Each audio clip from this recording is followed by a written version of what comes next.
ব্যবহার simple present টেন্সের নিয়মটা হচ্ছে কি, ডু অবলিক ডাজ প্লাস ভার্বের রুট ফর্ম সমান ভার্বের রুট ফর্ম অথবা থার্ড পারসন সিঙ্গুলার নাম্বারে ভার্বের সঙ্গে এস বা ইয়েস যোগ হয়।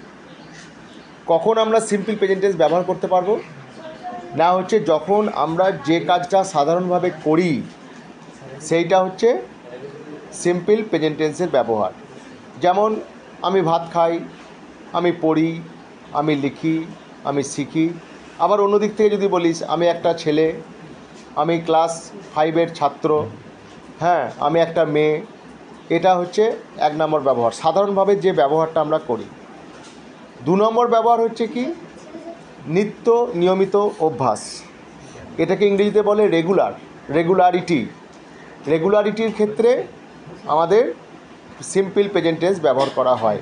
যেমন সকালে ঘুম থেকে উঠি, পড়তে বসি, পড়তে যাই, শিখি, লিখি, দেখি, পড়ি, এগুলো সব হচ্ছে তোমার নিত্য নিয়মিত অভ্যাস। যেমন সকালবেলা উঠে কেউ গীতা পাঠ করে, সকালবেলা উঠে কেউ মর্নিং ওয়াক করতে যায়, আমি মর্নিং ওয়াক করি, এটা হচ্ছে নিত্য নিয়মিত অভ্যাস। বাবা প্রতিদিন সকালে চা খায়, কারো বাবা সকালে হরলিক্স খায়, তাহলে এই যে নিত্য নিয়মিত অভ্যাস যেটা, সেইটা হচ্ছে তোমার সিম্পল প্রেজেন্ট টেন্সের ব্যবহার। আর 3 নম্বর ব্যবহার হচ্ছে কি, চিরন্তন সত্য। যেমন হচ্ছে সূর্য পূর্ব দিকে ওঠে, 2 আর 2 যোগ করলে 4 হয়, তাহলে চিরন্তন সত্য বাক্য। আর যেগুলো প্রবাদমূলক বাক্য, যেমন হচ্ছে truth is beauty, beauty is truth, man is mortal, to err is human.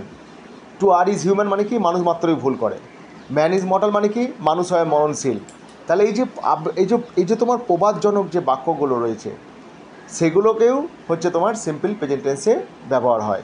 যেমন ওই যেটা বললাম, beauty is truth, truth is beauty, এই 3টে ক্ষেত্রে তোমার সিম্পল প্রেজেন্ট টেন্সের ব্যবহার